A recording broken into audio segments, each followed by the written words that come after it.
고린도전서 6장 세 번째 시간입니다. 고린도전서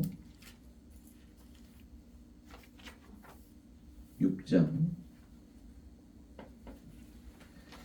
12절에서 20절. 고린도전서 6장 12절에서 20절. 9개의 구절들로 되어 있습니다. 한 절씩 교독하시다가 마지막 한 절은 합독하도록 하시겠습니다. 모든 것이 내게 가하나 다 유익한 것이 아니요 모든 것이 내게 가하나 내가 무엇에든지 얽매이지 아니하리라. 음식은 배를 배를 위하여 있고 배는 음식을 위하여 있으나 하나님은 이것저것을 다 패하시리라. 몸은 음란을 위하여 있지 않고 오직 주를 위하여 있으며 주는 몸을 위하여 계시느니라. 하나님이 주를 다시 살리셨고 또한 그의 권능으로 우리를 다시 살리시리라. 너희 몸이 그리스도의 지체인 줄을 알지 못하느냐? 내가 그리스도의 지체를 가지고 창녀의 지체를 만들겠느냐? 결코 그럴 수 없느니라.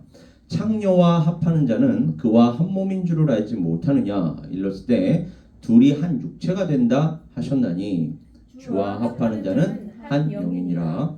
음행을 피하라. 사람이 범하는 자마다 몸 밖에 있거니와 음행하는 자는 자기 몸에 죄를 범하느니라. 너희 몸은 하나님께로부터 받은 바 너희 가운데 계신 성령의 전인 줄을 알지 못하느냐? 너희는 너희 자신의 것이 것이 아니라. 우리 다 같이요. 값으로 산 것이 되었으니 그런즉 너희 몸으로 하나님께 영광을 돌리라. 아멘. 오늘 시간은 몸으로 하나님께 영광을 돌려야 하는 교회 또는 그리스도인들 세 번째 시간입니다. 제가 언젠가 말씀드렸듯이 그 잔 칼빈이라는 그 종교 개혁자 또 신학자 또 목회자는 평생에 그 하나님의 말씀을 그 강해 설교하여서 그의 청중들이 심지어 그의 청중들이 당시에 뭐 컴퓨터가 있습니까? 인쇄기가 오늘날과 같이 또 발달이 되어 있습니까? 정말로 그러한 것들이 전혀 있었다 하더라도 초창기에, 왜냐하면 종교개혁이 성공할 수 있었던 것이 물론 마틴 루터와 또 잔 칼빈 또 쯔빙글리 같은 위대한 하나님께서 사용하셨던 당시에 위대한 종교개혁자들이 있어서도 성공했지만은 인쇄기의 발달 때문에 그렇거든요. 그러니까 로먼 캐톨릭이 더 이상 그 인쇄기의 발달로 인하여 그 마틴 루터가 그 로먼 캐톨릭 철치에 대해서 반박문을 써서 유포했을 때 도저히 막을 길이 없었던 것입니다. 왜요? 이제는 손으로 써서 그것을 전달하는 게 아니라 인쇄기로 그냥 한 번에 쫙 돌려버리니까 로먼 캐톨릭 입장에서도 그걸 더 이상 반박할 수가 없으니 인정할 수밖에 없었거든요. 그럼에도 불구하고 그 시대에, 그러니까 초창기였어요. 사실은 초창기였는데 인쇄기가 이제 막 발명이 되고 이제 그 유용하게 사용되었던 그 시기에 잔 칼빈 같은 사람은 그 설교를 열심히 준비하여 선포하였고, 그리고 그의 청중들이 잔 칼빈의 설교를 받아 적어서 오늘날 우리가 갖고 있는 잔 칼빈의 그 주석 지금까지도 남아있지 않습니까? 그런데 이제 물론 그분이 남기지 못했던 주석이 바로 요한계시록. 자기는 이 요한계시록에 대해서는 분명하게 주석서를 남길 수가 없다라고 판단해서 요한계시록만큼은 주석서를 남기지 않았는데, 저 또한 지금 제가 이제 사역을 하는 그 마지막 하나님께서 허락하시는 그 때까지 가능한 한 모든 본문으로 설교를 하려고 지금 시도하고 있습니다. 그러니까 오늘 이 본문 말씀 제가 세 번째 시간이다, 아마 내일 네 번째 시간으로 마칠 것 같은데 큰 이변이 있지 않는 이상 이 본문으로 제가 다시 설교할 일은 거의 없습니다. 다른 본문으로 지금 설교하기에도 바빠요. 저의 뭐라 그럴까요?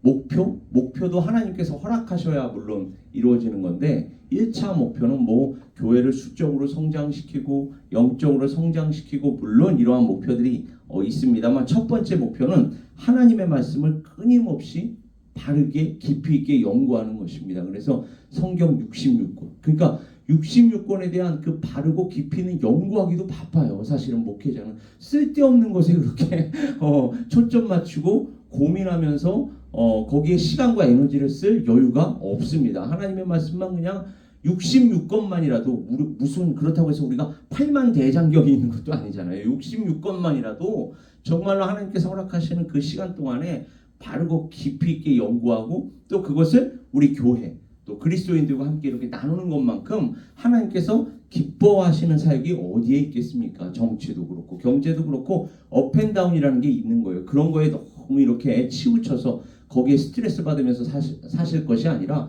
하나님의 말씀 속에서 감사와 기쁨과 만족 그리고 하나님께 영광을 돌리면서 오늘 제목과 같이 하나님께 영광을 돌리면서 우리 그리스도인들은 하루하루 승리해야 할 줄 믿습니다. 오늘 본문 말씀은 고린도전서 6장 13절부터 시작할 거예요. 음식은 배를 위하여 있다. 이렇게 지금 사도 바울이 언급을 하고 있고 그것에 대응되는 표현이 바로 몸은 음란을 위하여 있지 않다.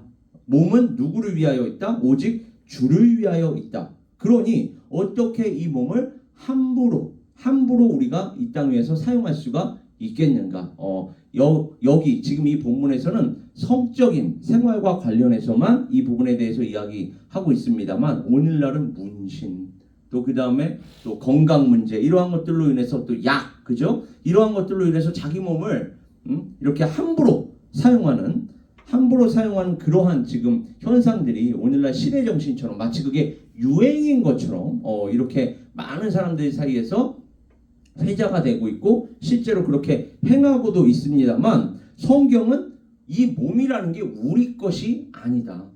우리 것이 아니라 누구의 것입니까? 하나님의 것이라고 얘기하는 거예요. 물론 예전에 우리 한국 사람들은 유교에서 수지 부모라고 하지 않습니까? 그러니까 몸은 부모님으로부터 받은 것이다라고 얘기하는데 우리는 그 차원을 넘어서 그 부모를 또 허락하신 누구요? 하늘아버지, 하나님 아버지까지 이제 올라가는 것이죠. 그래서 이때 당시에 자신들의 성적인 자유를 정당화하고 합리화하기 위해서 음식에 대한 이 주장을 유추로 사용하는 고린도 교회의 그리스도인들에 대하여서 음란에 초점을 맞추어서 지금 사도 바울이 대응을 하고 있습니다. 우리 자신의 것이 아니다. 주 예수의 것이다. 우리 육신의 또 우리 몸은 하나님 또 주 예수 그리스도께서 십자가 보혈로 값주고 사신 것이기에 얼마나 이 땅에서 세상 사람들과 거룩하게 구별된 그러한 방식으로 또 그러한 마음으로 우리가 살아야 하겠는가를 힘주어 말하고 있습니다. 사실 다른 범죄는 몸 밖에 있다라고 지금 사도 바울은 이야기하지 않습니까? 그러나 음란이라는 죄는 우리 몸 안에 있다. 왜요?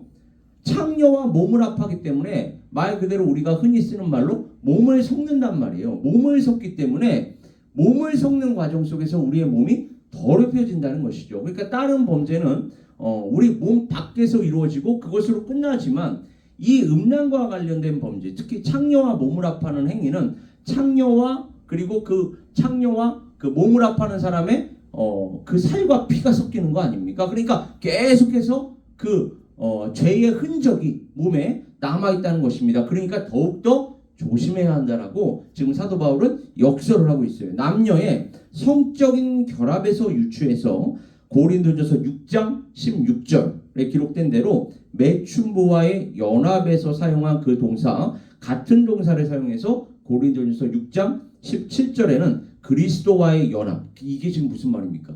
원래 우리의 몸이 누구의 것이라고요? 예수 그리스도의 몸이다. 그러니까 예수 그리스도와 연합을 해야 되는데 요 연합이라는 요 같은 동사를 사용해서 지금 13절에서는 그 연합이 너희는 지금 예수 그리스도와 이루어지지 않고 누구와 이어지고 있다는 것입니까? 창녀와 이어지고 있다. 그리고 그 창녀는 제가 지난 시간에도 말씀드렸지만 그 신전에서 봉사하는 그 우상 숭배하는 여사제 그 여사제가 지금 창녀로 여기에서 등장하고 있는 것이거든요. 그러면 우상 숭배하고도 아주 직접적으로 연관이 되어버리는 것입니다. 당시에는 이 우상 숭배를 하는 신전에서 창녀와 몸을 섞으면 그 신에게 같이 바쳐지는 게 되는 것이거든요. 그러니까 예수 그리스도로 인하여서 예수 그리스도를 통하여서 하나님께 온전히 바쳐져야 하는 그리스도인들이 그리스도와 합하기는커녕 지금 저 우상과 또 정말로 그 우상을 숭배하는 그런 창녀와 몸을 합하니 이게 도대체 말이 되는 것이냐? 그러니까 그리스도 안에 있는 사람들은 그리스도와의 친밀한 관계를 끊임없이 이루어야 돼요. 그러니까 연합할 뿐만 아니라 하루하루 제가 늘 얘기하지만 십자가 앞으로 우리는 끊임없이 가까이 나아가야 합니다. 심지어 어제보다 더 우리 오늘 하루가 십자가에 더 가까이 나아가는 하루가 되어야 할 줄 믿습니다. 그러나 그러기는커녕 오히려 반대 방향, 신앙적으로 보면 영적으로 보면 후퇴를 하고 앉아 있는 거예요. 그러니까 사도 바울이 보기에 얼마나 또 하나님께서 보시기에는 얼마나 한심하고 답답한 노릇이 아니라 할 수 있겠습니까? 우리는 예수 그리스도와 함께 하나가 되었다는 것을 그래서 끊임없이 강조하고 있는 거예요. 매춘부와 성교를 하는 남자는 그리스도께 신실하지 못한 행위를 저지르는 것이다. 그뿐만 아니라 그리스도께 속한 자기 몸을, 이 거룩한 몸을, 이 구별된 몸을 쾌락이라는 이러한 죄악의 도구로 자의적으로 취하여서 전락시키는 꼴이 되어버린다. 그래서 거룩한 몸이 거룩하지 못한 몸이 된다. 거룩한 영역 안에서 살아야 하는 그리스도인들이 거룩하지 못한 영역으로 들어가는 아주 불경한 죄. 여기서 불경하다라는 건 하나님께 바쳐져야 하는 사람들이 하나님을 거역하는, 그리고 하나님의 그 말씀과 하나님의 예수 그리스도의 지체가 된 우리를 욕되게 하는 신성 모독의 죄를 범하는 이러한 것이라는 것을 지금 사도 바울은 강조하고 있습니다. 그러니까 일시적인 자연적인 욕구 있잖아요. 다른 범죄들은 일시적인 자연적인 욕구를 그냥 충족시키는 걸로 끝나버리는데, 이러한 순간적인 행위로는 우리 음란죄, 특히 창녀와 몸을 합하는 이 행위는 이해될 수가 없고, 남녀간의 실제적이다. 이거는 실제적인 범죄야. 그리고 신비로운 범죄고 지속적인 효과를 가져오는 범죄야. 왜요? 몸을 합하고 살과 피를 합하기 때문에. 이게 긍정적으로 보면 생명을 낳지만 부정적으로 보면 죽는 결과를 낳게 되는 것입니다. 오늘날도 이 성적인 문란으로 인하여 얼마나 큰 안 좋은 그 결과들이 지금 파생되고 있는 거 아닙니까? 그러니까 지금이야 과학이 이제 발전이 되고 의학이 발전돼서 그러한 것들을 이제 설명할 수가 있지만, 이 당시에 그걸 어떻게 설명할 수가 있겠습니까? 이렇게 신학적으로나 성경적으로나 제시할 수 있을 뿐이에요. 어쨌든 간에 지금 사도 바울은 뭐라고 얘기합니까? 이것은 남녀 간의 실제적이고 신비하고 지속적인 효과를 가져오는 연합이야. 원래는 하나님께서 이걸 의도하신 건데 너희들은 이 연합을 지금 더럽히고 있는 거야. 그러면서 창세기 2장 24절을 인용하고 있죠. 창세기 2장 24절을 보면 이러므로 남자가 부모를 떠나 그의 아내와 합하여, 누구와 합해야 한다고요? 아내와 합해야 하는 것이고, 이게 그림자로서 주어진다 그랬죠. 구약 성경들. 이것이 곧 나중에 에베소서의 사도 바울의 설명을 보면 남자와 여자의 이 연합을 통해서 예수 그리스도와 교회의 연합을 지금 설명하고 있는 것입니다. 이렇게 우리는 예수 그리스도와 하나가 되었는데, 이 똑같은 동사 합하여라는 똑같은 동사를 사용해서 너희는 지금 예수 그리스도와 합하지 않고 누구와 합하고 있다고요? 창녀와 우상숭배, 또 우상숭배라는 그 신전의 창녀와 몸을 합하고 있다. 이것은 하나님께서 값으로 산 너희를 다시 팔아버리는 이러한 정말 끔찍한 그 결과를 지금 낳고 있는 것이다. 실질적인 연대를 창조해낼 뿐만 아니라 그리스도인과 그리스도와의 이 연대, 제가 조금 전에도 얘기한 교회와 그리스도와의 이 연대를 범하는 그리스도인과 매춘부와의 연합, 그리고 주님의 지체와 죄악된 세상 사이에 거룩하지 못한 연합. 참 이게 안타까운 상황이에요. 교회 생활을 한다고 하지만은, 그리스도인으로서 신앙생활을 한다고 하지만은 우리의 가치관, 우리의 세계관, 우리의 행동 양식이 세상 사람들과 별반 다를 바가 없을 뿐 아니라 오히려 세상 사람들에게 거꾸로 영향을 받아버리면 우리는 하나님의 이름을 그래서 욕되게 하는, 신성 모독을 하는, 그러니까 우리는 예수 그리스도를 믿지 않는 사람들보다도 더 큰 심판을 받게 되는 것입니다. 왜요? 모르기 때문에 그나마 하나님께서 그 부분을 참작해 준다고 하지만 하나님께서는 우리의 마음의 중심을 다 아시니까 알면서 그러한 죄를 범한다? 이것은 그 마음의 중심을 하시는 하나님께서 보시기에 더 가증스럽고 추잡한 범죄가 아니라 할 수가 없다는 것입니다. 그래서 주님의 지체와 죄악된 세상 사이에는 원래 결속이 일어나서는 안 되는데 지금 엄연히 결속이 일어나고 있는 거예요. 이것은 영적인 오염을 일으킬 뿐만 아니라 이 공동체 안에서 영적인 혼란까지, 그러니까 다른 형제 자매들에게까지 부정적이고 해로운 영향을 끼쳐버리는 거란 말이죠. 그러니까 이 공동체를 중요하게 생각하는, 교회라는 공동체를 중요하게 생각하는 사도 바울이 보기에는 얼마나 더 안타까운 일이겠습니까? 성적인 이 부도덕이란 사도 바울만 강조하는 게 아니에요. 사실은 구약 성경 내내 이 성적인 부도덕에 대해서 이야기하고 있습니다. 그럼에도 지금 정신을 못 차리고 있는 거예요. 이 신약 성경 시대에 들어와서도 성적인 부도덕의 유혹에 저항하는 유대 전통은 요셉 이야기를 통해서도 우리는 확인할 수가 있는 것이죠. 요셉은 그 보디발의 아내가 동침하자고 하였을 때에 그 자리를 피해버립니다. 그러니까 이 영적인 음란이라는 것은 우리가 사실은 근본적으로 죄인이기 때문에, 죄성을 지닌 인간이기 때문에 영적인 음란을 온전히 극복할 수가 없어요. 우리 스스로. 왜요? 본성과 관련된 것이기 때문에 온전히 극복할 수가 없습니다. 요셉과 같이 어떻게 해야 하는 거예요? 그 자리를 피해야만 하는 것입니다. 그 자리에 계속 머물러 있으면 그 본성대로 우리는 끌리게 돼 있어요. 그 죄의 관성이라고 그러죠. 관성이라는 게 뭡니까? 계속 그것을 추구하려고 하는 성질 아닙니까? 그 관성 때문에 거기에 끌려가게 돼 있는데, 따라서 그걸 극복할 수 있는 길은 성경이 우리에게 알려주고 있는 거예요. 거기에 계속 머물러서는 안 된다. 그 자리를 피해야만 그것을 이길 수가 있다는 것을 이 요셉을 통해서 우리가 확인할 수 있는 거예요. 그 여인이 그의 옷을 잡고 이르되 나와 동침하자. 그러나 요셉이 자기의 옷을 그 여인의 손에 심지어 버려두고 밖으로 나가버리는 것입니다. 그리고 이렇게 할 수 있는 원동력, 이렇게 할 수 있는 영적인 동기는 무엇입니까?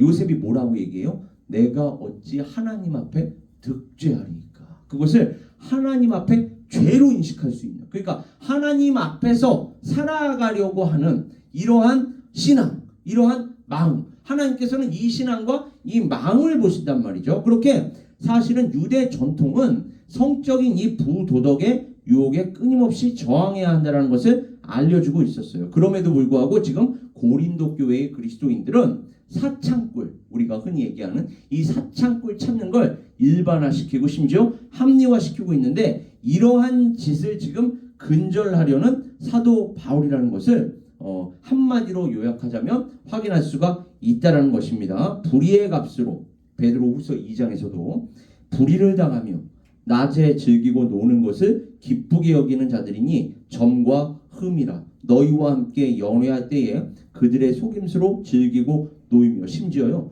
교회 공동체 안으로 들어온 이 이단들은 지금 야 마음껏 놀아도 돼. 제가 지난번에 말씀드렸죠. 왜 이러한 행위를, 이러한 짓을 정당화하고 합리화할 수 있는 것입니까? 헬라 철학과 혼합주의가 이루어져서 그래요. 그러니까 하나님의 말씀만으로 교회 또 성경을 이렇게 해석하고 교회에 적용하는 게 아니라, 자신들의 신앙생활에 적용하는 게 아니라 헬라 철학과 세상 철학과 혼합시켜서 야 그렇게 안 해도 돼. 너 알잖아. 그러면서 교묘하게 예수 그리스도께서 과거죄, 현재죄, 미래죄 다 용서해 주셨어. 그러니까 우리 어떻게 하든 하나님께서 다 은혜로 용서해 주실 거예요. 그러니까 그들의 속임수라고 지금 얘기하는, 이건 속임수야. 속임수로 즐기고 놀며 음심이 가득한 눈을 가지고 범죄하기를 그치지 아니하고 굳세지 못한 영혼들을 유혹하며 탐욕에 연단된 마음을 가진 자들이니 저주의 자식이라고 얘기합니다. 지금 사도 베드로 또한 이것은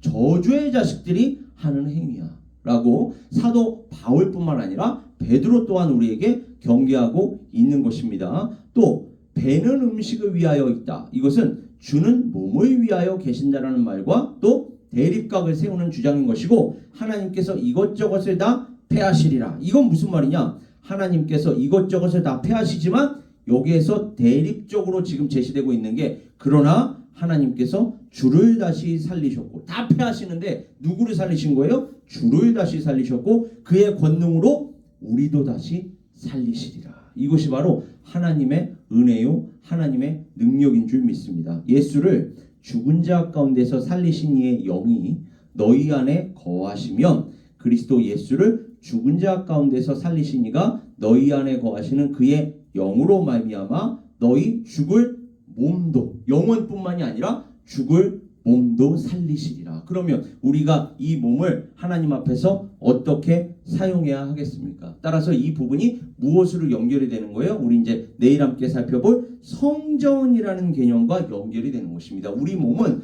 성령께서 거하시는 성전이다. 여러분 예전에 그 한국 드라마 사극 같은 데 보면 꼭 무슨 그 아주 중대사를 치르기 전에 이러잖아요. 여자들한테 목욕 재개하고, 그죠?